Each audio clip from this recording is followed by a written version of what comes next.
is Cold Start. Sometimes we talk about the distinction between motorsports as a sport and as an activity or some kind of entertainment. And if you step back from it all, you look at racing and motorsports, it's really about the competition. Ultimately, the competition between two people, but we have a lot more drivers than that out on the course in a lot of series. But we form our sort of preferences about who we like and who we don't like based on how we see these people performing, what their skills seem to be, how well they're doing out there, what their endurance is like. Are they good sports? Do they seem like cool people in the interviews that you see with them? Do they have an engaging personality? Are these the people we hold up and put up on a pedestal and say, these are the figures that we think well of in motorsports and the ones that we want to be fans of? And there's those other people that we sort of dislike. And sometimes it's kind of arbitrary, or it's maybe just something about that person that we don't like. The same way we sometimes have somewhat arbitrary feelings about people. Usually the people in line in front of you, oh man, I always hate those people. And I don't know why, it's just irrational. But that's something that we do. So thinking about motorsports and some of those rivalries and the people you really love to love and the people you love to hate, who are your villains? Who are your heroes?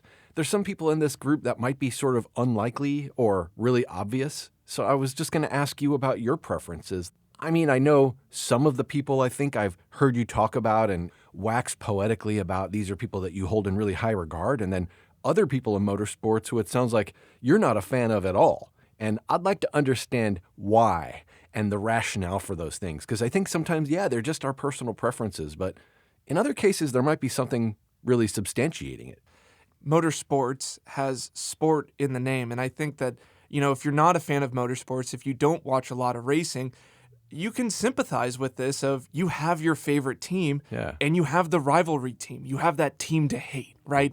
And, like in baseball, the New York Yankees is a great example of this, of people either love them or they hate them.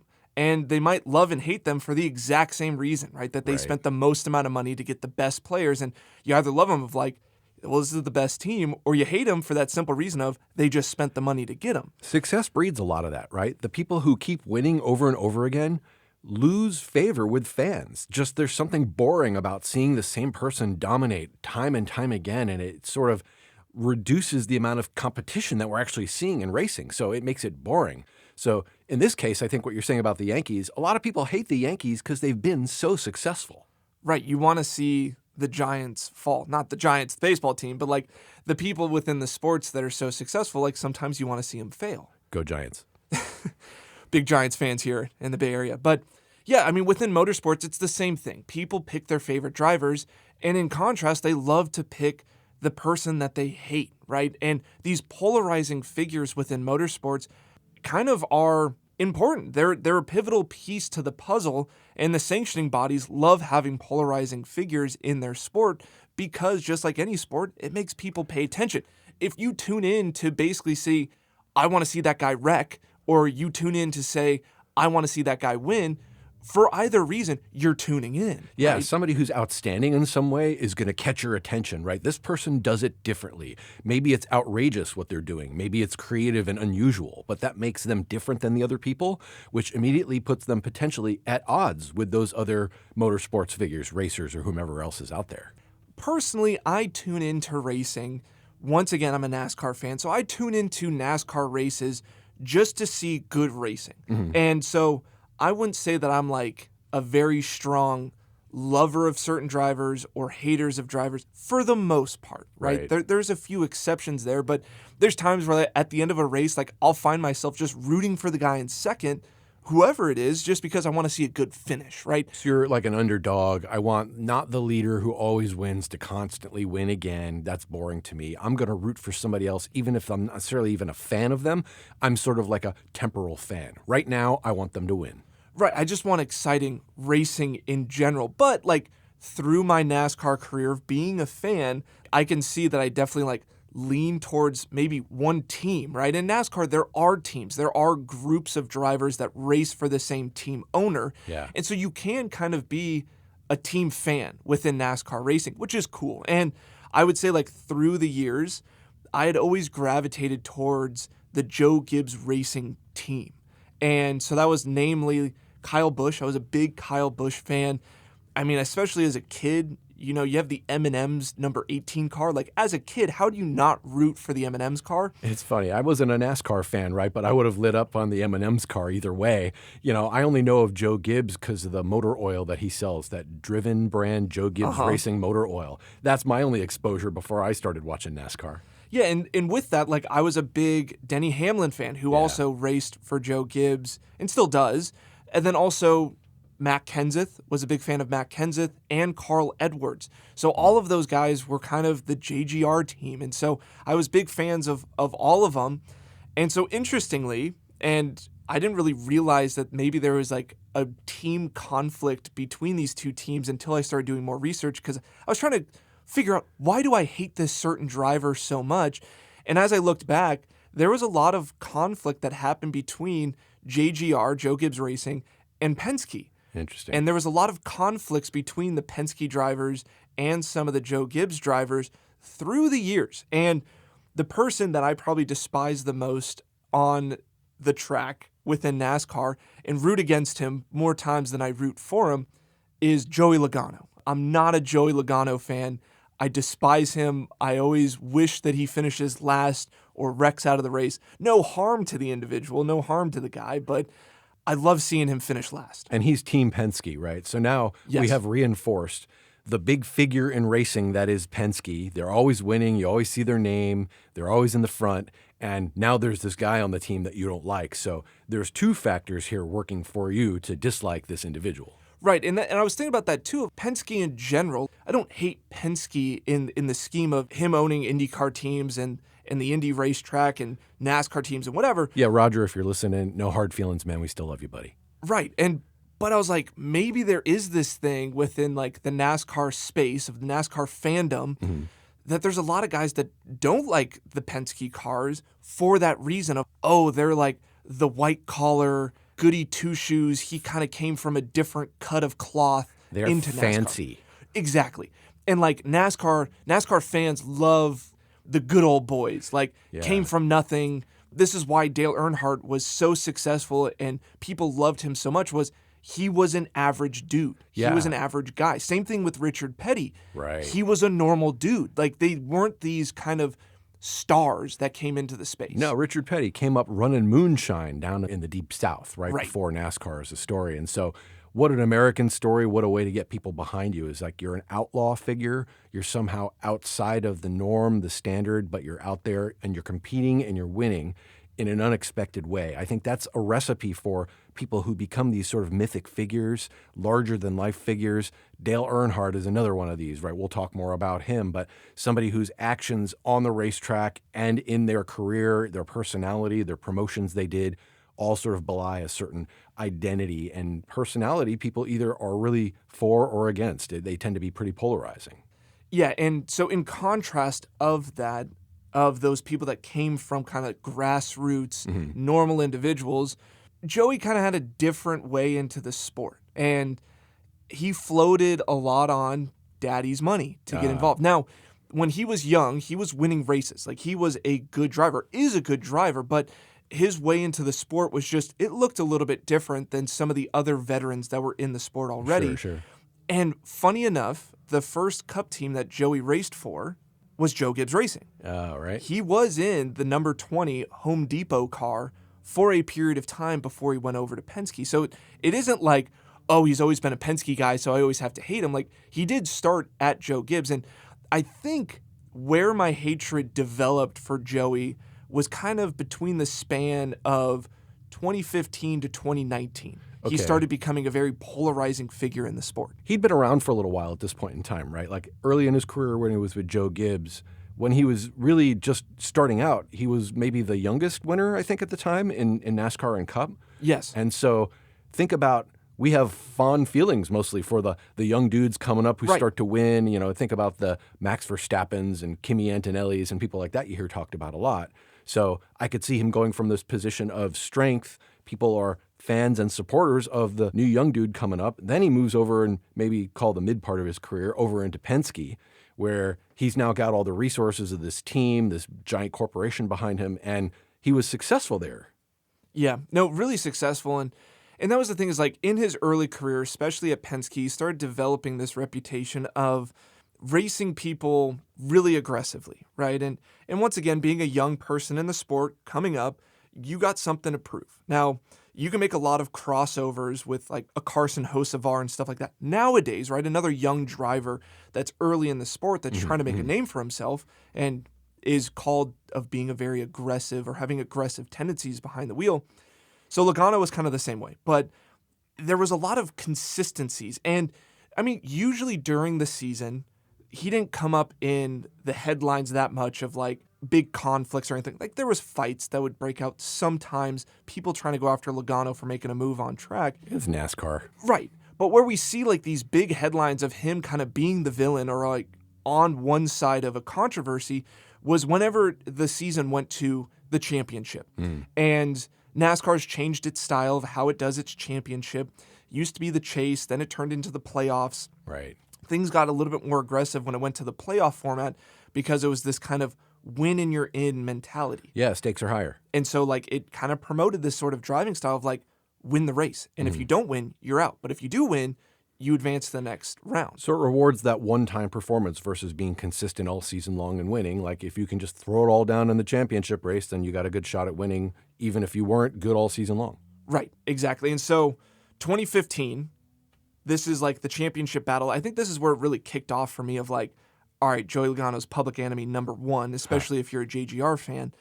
But in the 2015 championship battle, there was a huge battle between Logano and Kenseth.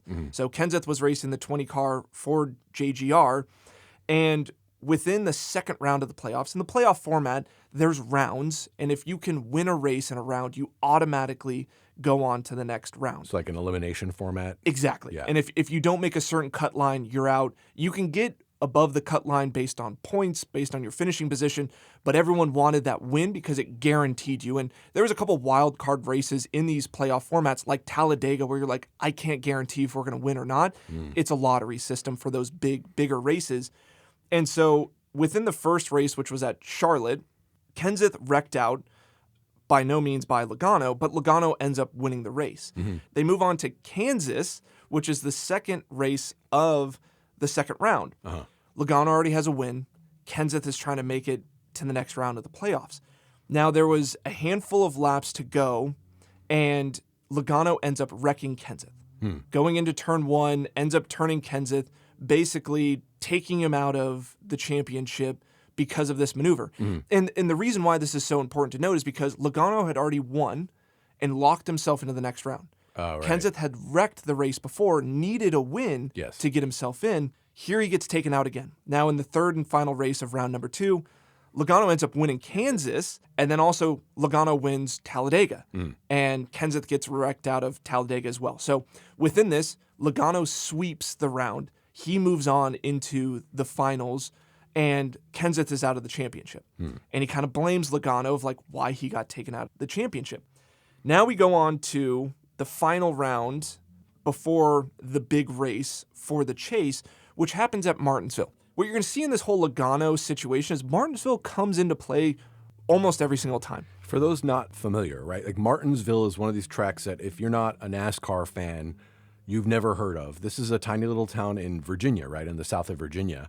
And it's like a half-mile... It's like a paperclip track. Yeah, half-mile oval track where it's like straightaways and braking zones and straightaways and braking zones. Right. Yeah. And so what happens during the Martinsville race is Brad Keselowski, another Penske car, ends up wrecking Kenseth and kind of takes him out.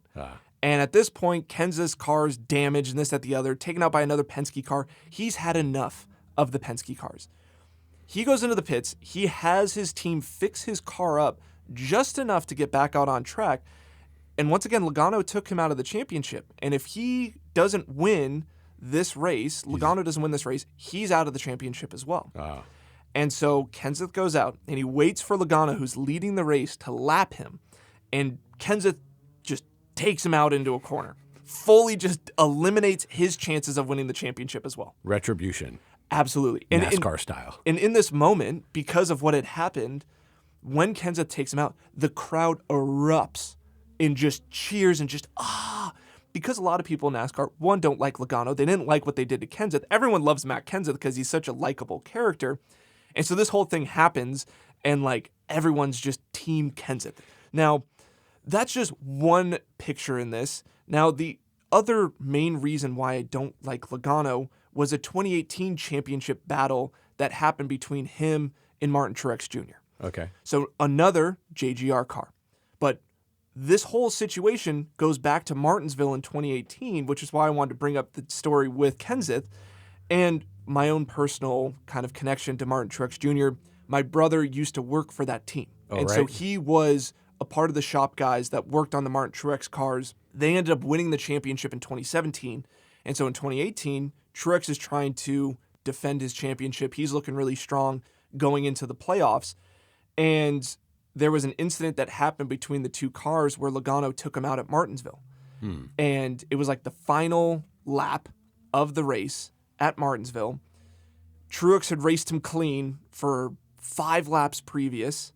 And then on the final lap, Logano kind of almost seemingly lets Truex get in front of him. And then Logano rear ends him into the final corner, drives him up the track, gets underneath him, doors Truex, and like steals the win. Oh, man. Effectively. Wow. And so Truex's championship hopes are out the window.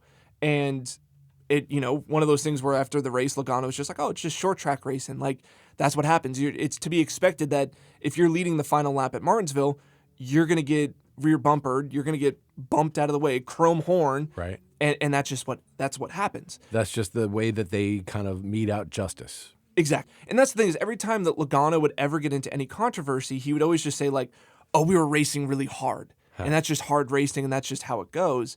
And this leads to another great moment, another highlight of mine of, once again, JGR and Hamlin getting into a tussle, which is in 2019, the following year, after Truex loses out on the championship because of this maneuver by Logano. 2019, same deal in the playoffs. It's Joey versus Denny Hamlin this time. Right. And Denny Hamlin is another disliked figure in NASCAR, right? Well, I love Hamlin. Oh, okay. So, like, I'm a big Denny Hamlin fan. I enjoy the way that he races, which maybe, like, is just because he races for Joe Gibbs versus Penske, because, like, you could argue that he does similar things like Joey does. What's his racing style, though? Is it the same kind of style, like aggressive and... Yeah, like, he'll put fenders on and stuff like that, but, like, I think the biggest thing is when Joey does it, you can see that he's doing it out of emotions and ends up wrecking someone, where, like, Denny Hamlin, he's doing it strategically of like, okay, let's just race hard, but he's not wrecking people out of racing hard, where Joey seems to wreck people out of racing hard. It's one thing to be door-to-door and there'd be contact, and another thing for the guy to be aiming for the rear bumper of the guy ahead of him to kind of crash him out. Right. Yeah. And so, like, in this race, Denny Hamlin kind of, like, doors Logano, and Logano gets into the wall kind of like the final laps of the race or whatever it is. But then after the race, like, Joey goes up to Hamlin to, like, fight him in pit lane of like, oh, why would you race me like that? And Denny Hamlin's like, Joey, you race people like that all the time. Like, what's the deal? And they were supposed to be, Logano kind of pushed Hamlin. And at that point, Hamlin's like, all right, fight me. Like, let's fight. Right. And of course, Joey tries to go run away. There was a squabble, but this leads to a very famous quote within the NASCAR space that came out of Hamlin, which was him talking about the altercation. And, he's like, oh, are you going to talk to Joey after this about the whole deal? He's like, no, I don't need to talk to him. And the thing is, like, if he would have done that to someone, Joey would have just been like, oh, that's just short track racing, which is what he said the year previous about the Truex situation, which was his teammate.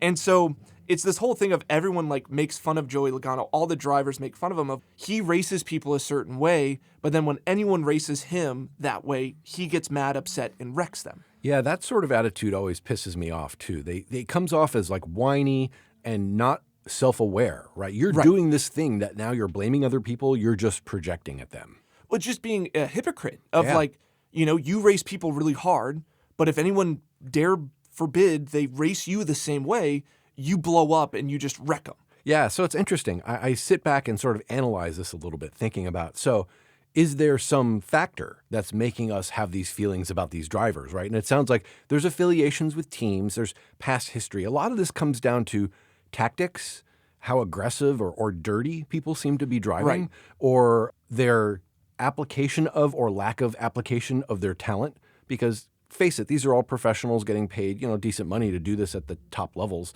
They should all know how to do this properly, right? Yeah. So they know the rules, they know what they should be doing. Poor sportsmanship seems to be a really big one here, right? So the guy who just can't take the fact that there was some contact in the race and has to go try to beat the guy up over in pit lane after the race, or the guy who causes these crashes to occur in a way that's of negative intent. It's not seen as payback. It's not seen as somehow justified. It's just bad behavior. Yeah, but I guess I'm looking into my own hypocrisy, because it's everyone has the same comments about Carson Hocevar.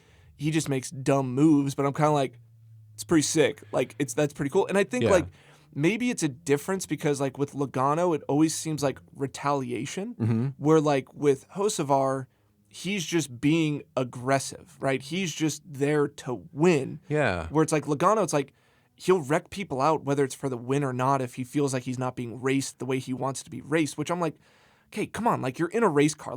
You're going to get doored. You're going to get run, a little rough. But once again, I can also see you got to fend for yourself, but there's the proper way to do it. And I think with Joey, there's another instance where him and Hamlin got together, and this was years previous to the 2019 incident, but Hamlin ended up breaking his back from the wreck. And it was kind of they got together. It wasn't a big fault of Joey, but after the fact, he wasn't apologetic or anything about Hamlin breaking his back from this wreck. And it's kind of hey, have a little bit more self-awareness of yeah, I get you want to race hard, and it's that's not your fault, but at least be human. And I think that's a big thing with Logano is he always seems two-faced in that aspect. Yeah, well, personality is sometimes hard to read for drivers because, they're wearing a helmet, they're in their car, you're not hearing them while they're racing other than on the radio, and that's only what they're selecting to share with you. But, interviews and press and media and promotions, you get a sense of people a little bit. And I think personality is something that's part of this, right? And there's personality and then there's driving style, and those are separate things. And sometimes they overlap a little. But driving style, we appreciate when somebody's out there going for it. And you can call that aggressive. And in the same way, it's sort of more euphemistically, or if you were their fan, you might say they're ambitious. They're out there. They're trying really hard, right? So it's kind of like a two sides of the coin thing. And you might say on the same time, somebody like Carson Hocevar, maybe he's out there being ambitious, but somebody else would say, no, he's being reckless, right? And there's a fine line there of one person's ambition is somebody else's recklessness. Right. I think that is a very fine line within motorsports, because at the end of the day, we want to see entertaining racing. Right. And I think I get equal amount of enjoyment of being a Carson Hocevar fan as I do hating Joey Logano. Yeah. And I think for any fan of sports, they kind of like that. They like the scapegoat. They like the person to hate. And for a really long time, that was Kyle Busch, right? Mm-hmm. Everyone talked about, and rest in peace, Kyle Busch. We lost a really phenomenal driver and a phenomenal figure in the sport. A very polarizing one. But very polarizing. Yeah. And I was a big Kyle Busch fan because he was a dominant driver. And as a kid, you always want to be the fan of the guy that's winning all the time. But the way that he would go about things was kind of maybe not super, he was never apologetic and never had this warm feeling about him outside the car. And, it's kind of, he was there to do a job, and he did that job really well, and he was really good at it. And people disliked him because of how much he won, I feel like. Yeah, there's sort of a childhood innocence where we like the thing that's good and winning, when we start out. When we're first learning to have appreciation for sports or competition in any way, the Olympics, whatever it is when we're young. This is why all new F1 fans love Max Verstappen. They love, absolutely. Orlando Norris now, because he won a championship. Yeah, you're getting on the team bandwagon, right? Yeah. You're going to go along with the winners because that's fun and it's exciting. And then you get into that adolescent angst phase.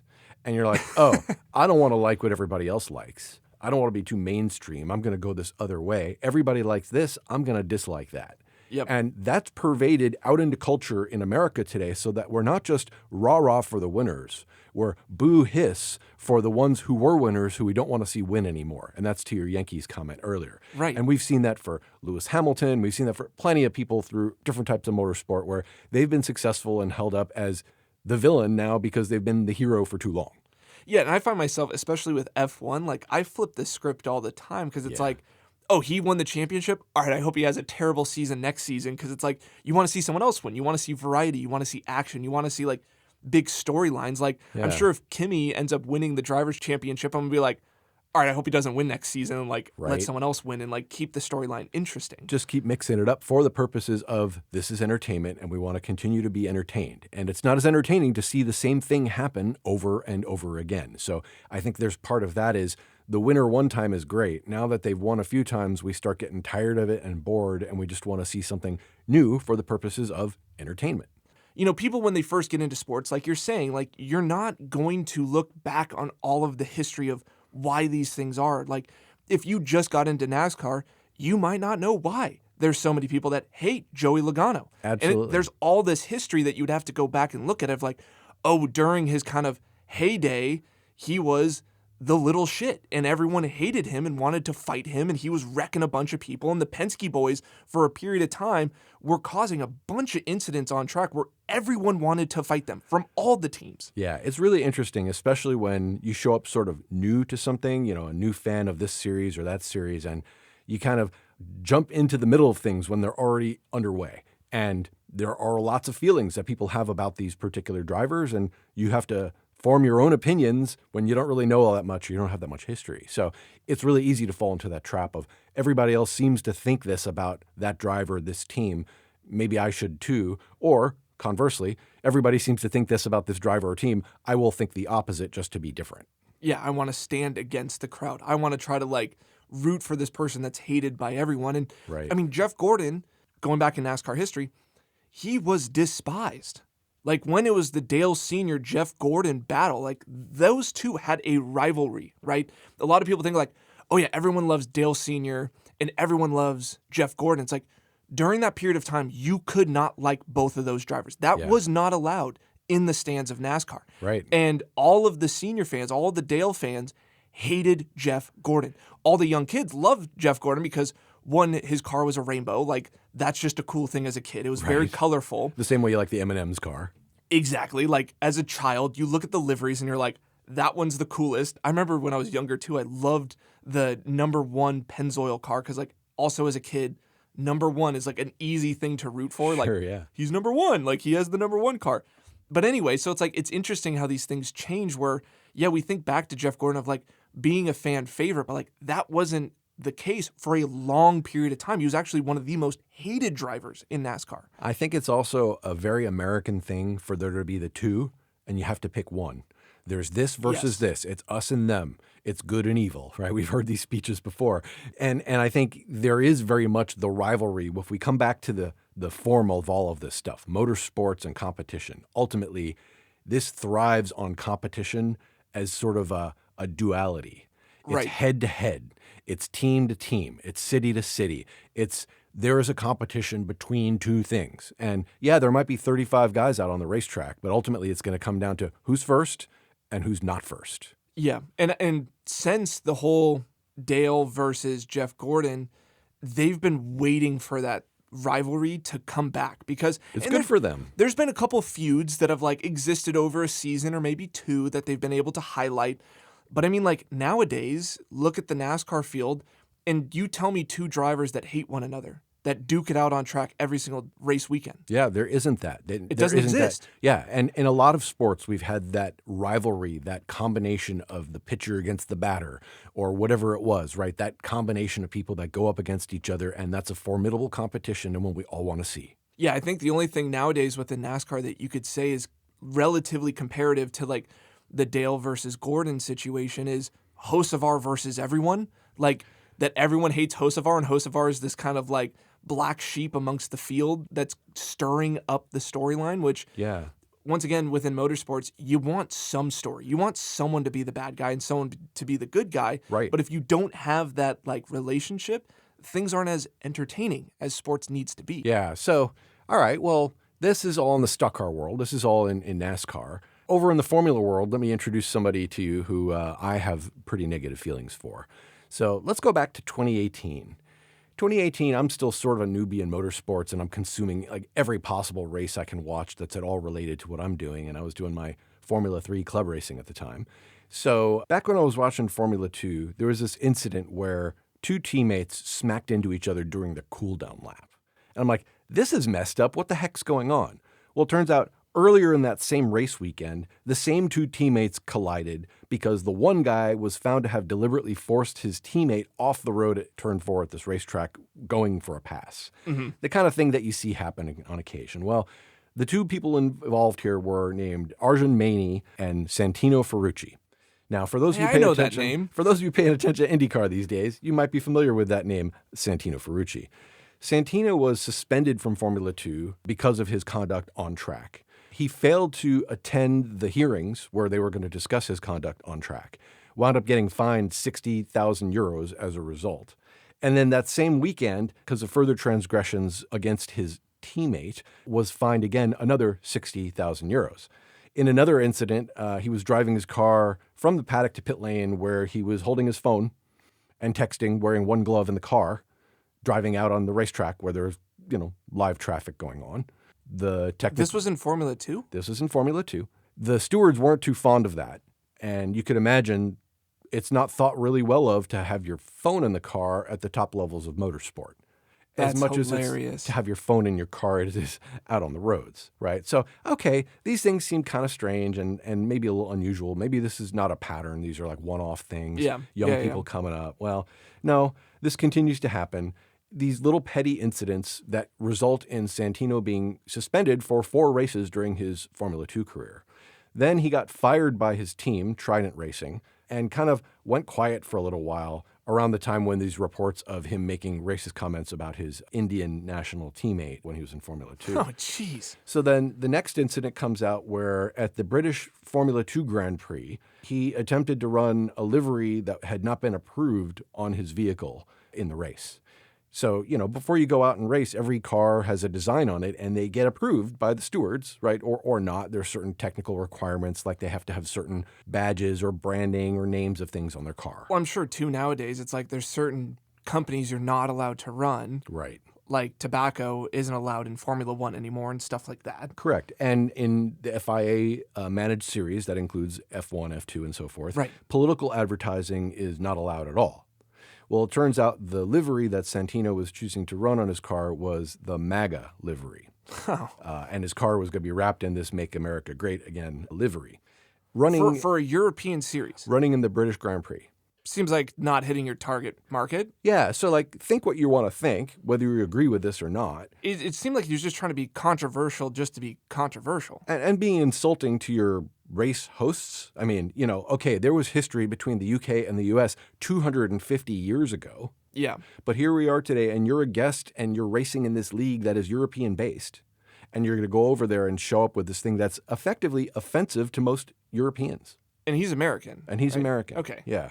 So bad judgment, once again, and I guess that's partly his supporters and his team as well as him. But there seems to be a correlation between the people who support him and this sort of behavior. And we continue to see this over and over again.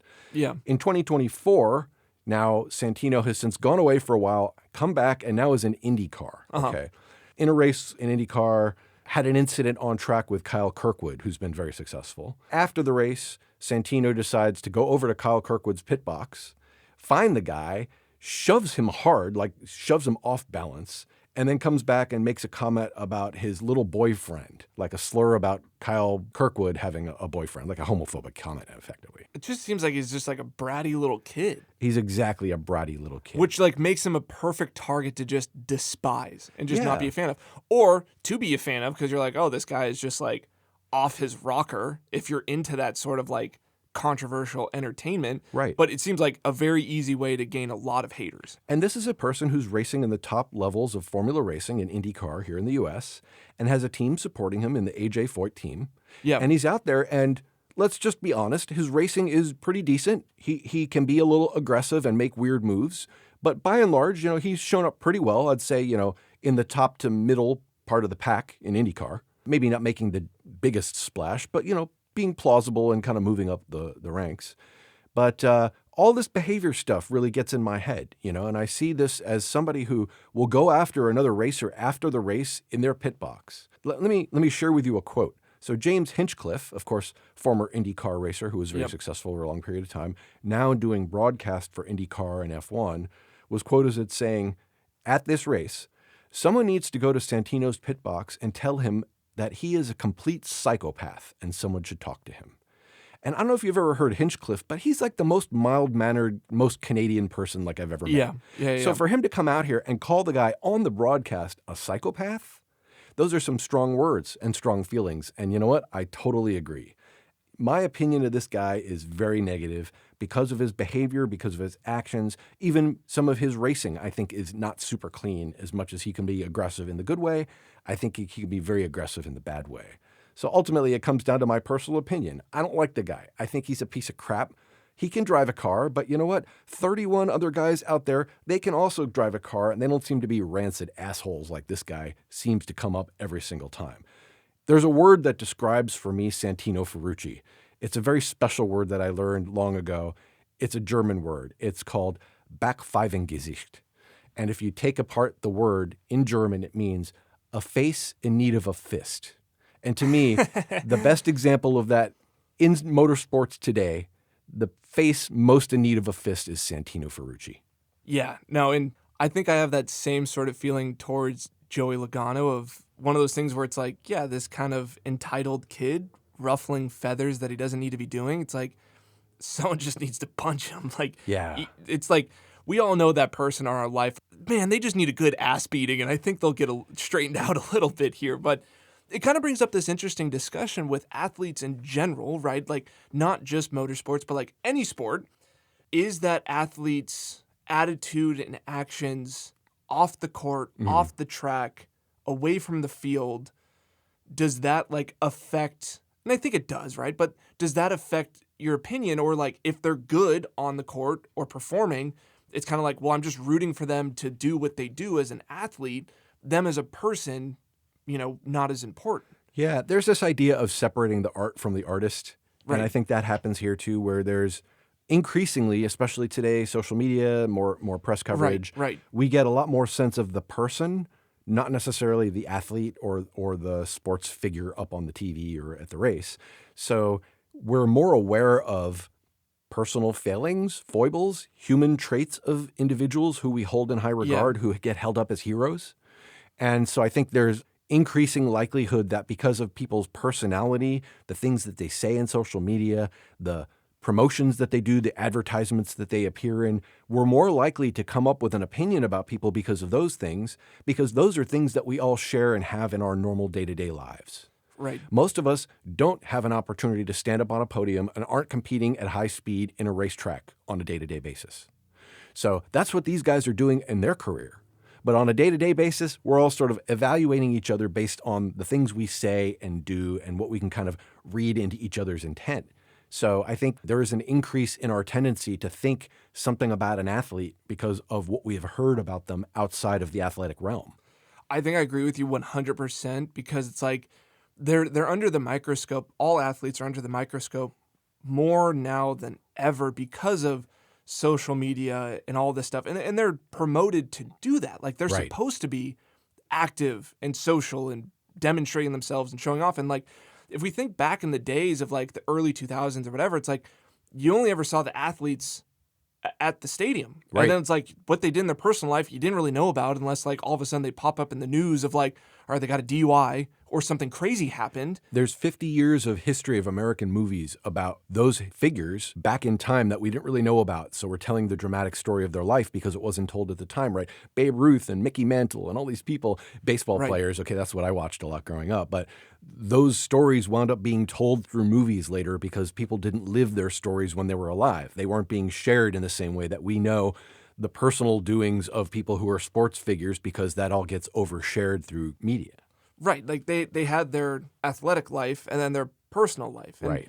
there was a bigger separation there where now it's like it blends so much together. And I think like that is a huge piece of whether or not people find someone likable or they're a fan of someone is like, what do they do off the court? Not just their performance and being a good athlete and, what they can do on track or whatever the case is, but, like how do they spend their free time? Like, what do they do on their off hours? Are they active on social media? What are they doing on social media? But like, it's a double-edged sword because this is a great way to gain fans of being active on social media, but it's also a great way to get kicked off a team if you do the wrong thing on social media. And that idea of what we think of people in the broader way as athletes, as entertainers, celebrities, whatever it is, other people that we don't actually know them personally, but we have an idea of them because of what it is that they do or how they've been presented. Yeah. You know, let's come back to Michael Jordan. There was this Nike ad campaign in the 90s where he came out there and talked about what it was like to be a role model, because there's all these kids looking up to him in sports and the things he does and things he says. That's being paid attention to by a lot of young people that are impressionable. So there's a role of responsibility that he felt like came with that. And then shortly after that, along comes Charles Barkley, another basketball player. He's like, look, my job as an athlete is to play, not to raise anyone else's children. I am not a role model. Right. And I appreciated that because it was a little bit of a different approach. And Charles Barkley was out there doing the same job as Michael Jordan and was working for the same company doing ads. Right. But they had very different approaches and mindsets toward the sport that they both played. And that could be borne out by learning about their personalities and sort of hearing them talk in interviews and getting a better sense of them as individuals, not just player one and player two on a court doing a thing like it's a video game. No, we know individual attributes of these people. We know what their voice sounds like. We know what kind of things that they like or espouse as their beliefs because we see them in media, right? It's not just because they're out there on the basketball court playing. We see them on Sports Center on ESPN, or we read about them in the newspaper, or we see them in a movie because they're a guest starring cameo or something like that, or on an ad. Yeah. And I think like that whole mentality difference between those two people, I think that also might be a reason why I enjoy Carson Hocevar so much in the Cup Series, is that he's just like, dude, I'm just here to race. Like he shows up, he races, he goes home. Like he doesn't really do much else. And like all of his social media like presence is him doing live streams of sim racing. Like he's a racer, where I feel like there's so many drivers, and this came from the Dale Sr. era and Jeff Gordon era of like, no, you need to promote, you need to like sell t-shirts, sell merchandise, sell die casts. Like there's so much more to this big machine that is motorsports than just performing on track. That is a piece of it to gain fandom, but you know, what you do off track is also equally important. I think a lot of drivers, you know, have lost the balance of that equation, where it's like they're more focused on how they present themselves, what they say in their interviews, being politically correct to like a default, right? Like where they're just so bland in their responses that they don't show any personality, that like for me, that loses me as a fan of like, you're a driver, be a driver, take risk, do stupid stuff. Like you're supposed to be this person that's putting your life on the line for the love of this sport. And that's what makes it so enjoyable. Yeah, I remember back to a really early episode we did when we were idling with Brian Flynn, the GM of Sonoma Raceway. Yeah. And he started out working for the Richard Petty organization and talked about how Richard Petty was really at the forefront of realizing the importance of how the fans interacted with you, what they thought of you, that engagement, and being present and available to those fans. And I think that is sort of perpetuated through sport, through motorsport in particular today, where you cannot separate the driver from the personality. They are one and the same. And the people we've known who have come up into motorsports, younger, newer racers, right?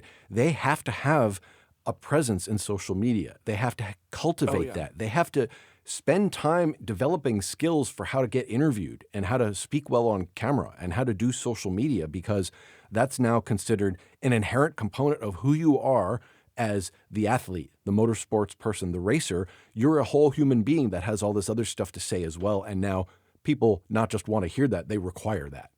Yeah, and I think like that's why Cletus McFarland's been so successful. He utilizes that to his benefit. One, he has a huge following coming into the sport, but also when he gets interviewed, it's like he has a personality. He has character. He says funny things. Like in comparison, a lot of these drivers that get trained by the PR department, it's bland responses. It's not them. It's not their true feelings. It's corporate. Exactly. And I think that's where we've lost it, is it's gone too much down that hole of like, all right, just be corporate, say the right thing, be the CEO in front of the board and say what you need to say all the key words and get off the camera. It's like, no. Like that doesn't gain you fans. Yes, that might gain you sponsors, which is equally important to motorsports. But like to have a fan base, you need to be human too.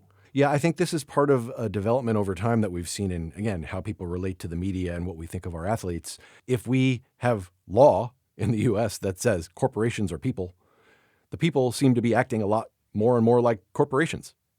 Yeah, which is unfortunate because like being human, having a personality Yeah. is dividing, right? If you show your true self out there in the world, there's going to be people that love you, and there's going to Yeah. be people that hate you. That's right. And that's to no fault of your own. That's not you being a bad person or anything. It's just you being true to you. And Yeah. I think that that's why maybe like, once again, Joey Logano in the last recent years isn't a polarizing figure. He was, and that's why I still have these feelings, is because what he did, and what he did was be human. He was human behind the wheel. He let his emotions drive him and make these decisions. Yeah. Some people loved it because they loved that aggression of like, he's out there to win and do whatever it takes to win. Other people, like myself, hated of like, oh, he's just being like mad and throwing a hissy fit behind the wheel. But that human response brings out human responses in the fandom. That's right. And in the people watching. And I think that's a big piece that, within motorsports we've kind of lost because, yeah, I don't have anything else on my list here of talking about Joey Logano in recent years. Everything kind of ended by 2020, and I think he leveled out. And we've seen these with other drivers too, of like Ross Chastain used to be a huge polarizing figure within racing, and like they've kind of doled him out. They've rounded out his edges, and now it's like, all right, he's not as exciting as he used to be. Carson Hocevar is like the only jagged rock that's left in the pile. It's so funny. So you mentioned Ross Chastain, who I had zero idea of whatsoever until one day I'm watching these highlights from this NASCAR race, and I'm like, holy crap, who is this dude making the Mario Kart run all the way around the track? They now call this the Hail Melon, right? Because he's got this watermelon affiliation. He's like a farmer or something like that. Yeah, he's a Florida watermelon farmer. That's where he came from. Right. So, like, I don't have any particular feelings about the guy either way, but then I saw him do this thing that was so freaking crazy, it just, like, blew my mind that somebody would actually try this. They then later banned this. They changed the regulations so he couldn't do this again. I'm like, I like this guy. That's cool. That's creative. He was going a little outside the box to solve this problem. And okay, we can all agree that it's probably outside the rules, but hey, the rule book didn't disqualify him for that, so fair game. Racers gonna race.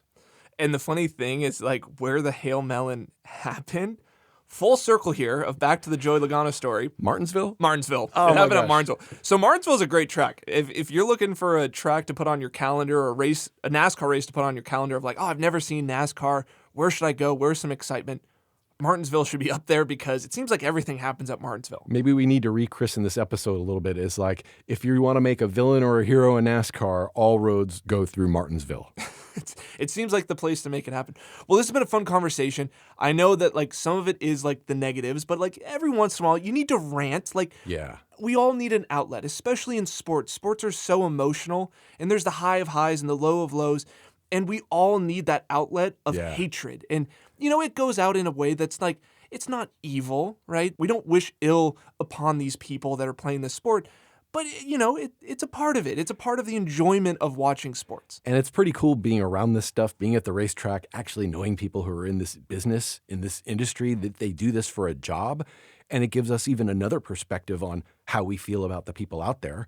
I'm rooting for my friend because I know him and I've seen him come up, and it's been amazing to watch him on this journey. And now there's somebody competing against my friend. Oh, wow. That's all the new reason to hate that guy. And guess who's competing against my friend? Who? Santino Ferrucci. More of a reason to hate him. Go Nolan. Go, go, go. All right. Well, thanks, Todd. Thanks, Silas. And thanks for listening. This has been Cold Start.